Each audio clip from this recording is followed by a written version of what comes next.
Hello, so it's Robin again, and if you have been following along the week, you know that my first experience with essential oils had to do with my emotional side.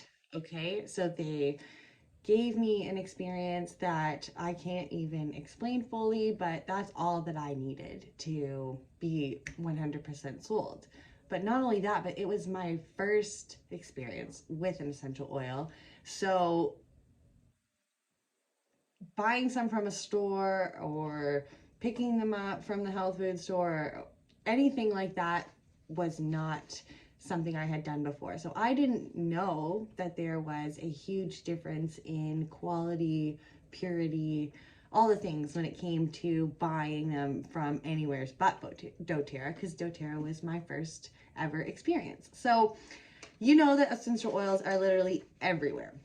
We find them, you know, typically in grocery stores, you see them at the pharmacy, you see them everywhere, and they all make these different claims, okay? But you need to know that all oils are not created equal, okay? So I want to just think about what our main topic is this week, and it is sustainability, okay? And sustainable by definition means that it's able to be sustained at a certain rate or level. Well, adulteration, on the other hand, is the act of making something poor in quality by the addition of another substance. So, obviously, adulteration is easy, but it does not happen by accident. So, they can add fillers, they can add, other carrier oils, and something else I've learned over time is like, say, cinnamon, for an example. Cassia is part of that family and they smell very similar. So it might be saying that it's cinnamon because it's more expensive oil, but yeah, it might just only be cassia in that bottle.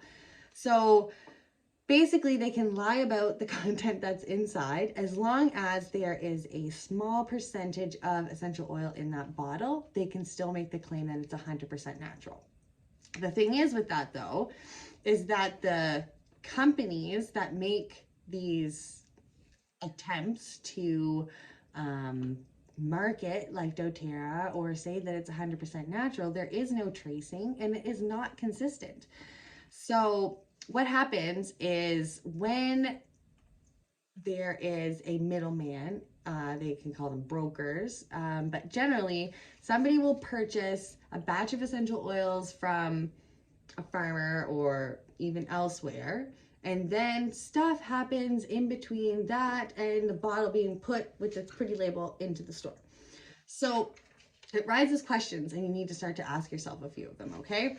So are they ethically and sustainably sourced, and are they free of adulteration? So again, this is not something that was on my radar, but now that I know, I just don't trust anybody when it comes to products, okay? And so again, I've been an esthetician for 12 years, so I know and appreciate the value of an expensive skincare product, right? I know that the active ingredients are what we're paying for. But I also know that if the active ingredients are the very last thing on the ingredients list and I can't pronounce the other half of the list, then I don't want it.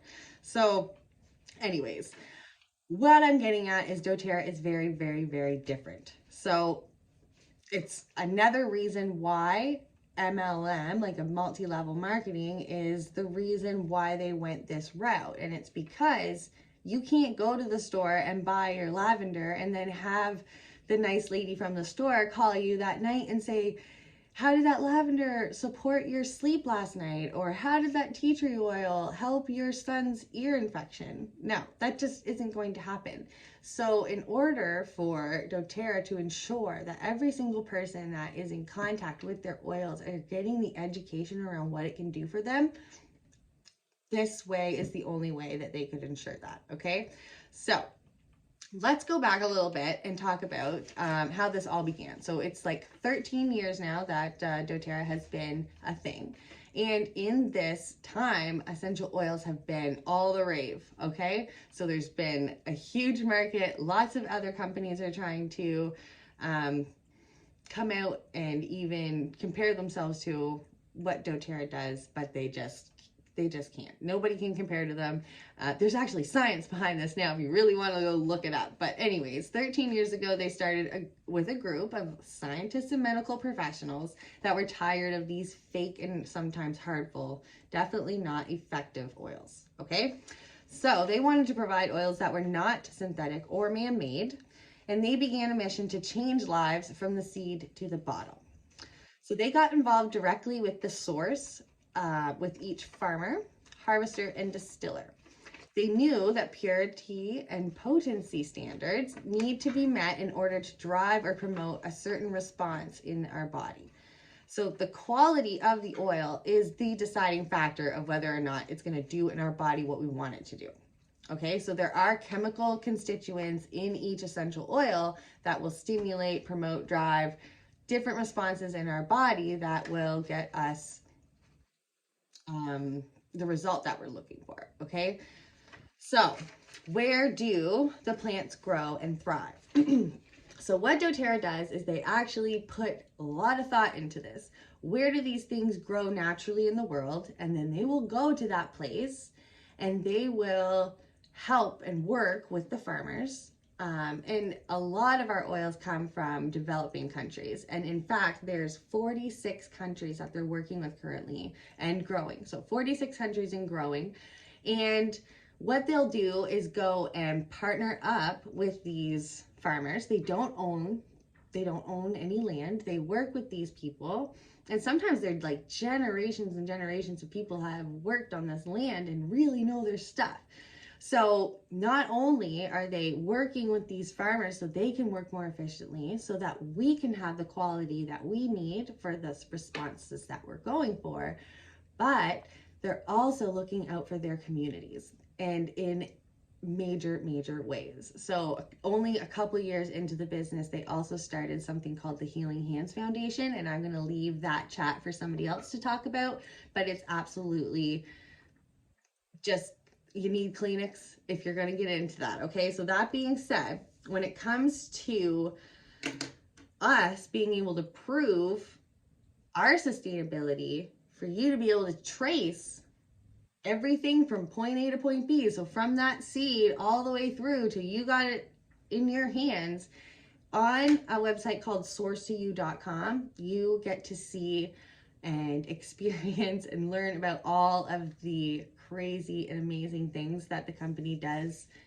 all the steps all the way through. I should have a bottle here so I can show you, but at the bottom of every bottle, there's a batch number. So if you go to the quality reports that is in the sourcetoyou.com, you actually can see every step that it's made, again, from A to B. So you can even see the chemical constituents that are inside of the bottle. You can see the transparency, the partners, scientists, everything. So if you really want to hone in on what this company is actually about, it really doesn't have anybody that can compare to it. And I really do highly suggest you take a little bit of time, go into that sourcetoyou.com and check it out. I hope you learned a little bit of something today about when you're purchasing your oils and some of the questions that you should be asking yourself before you make that purchase. Okay, so thanks again. I hope you're enjoying the week, and we will see you again soon.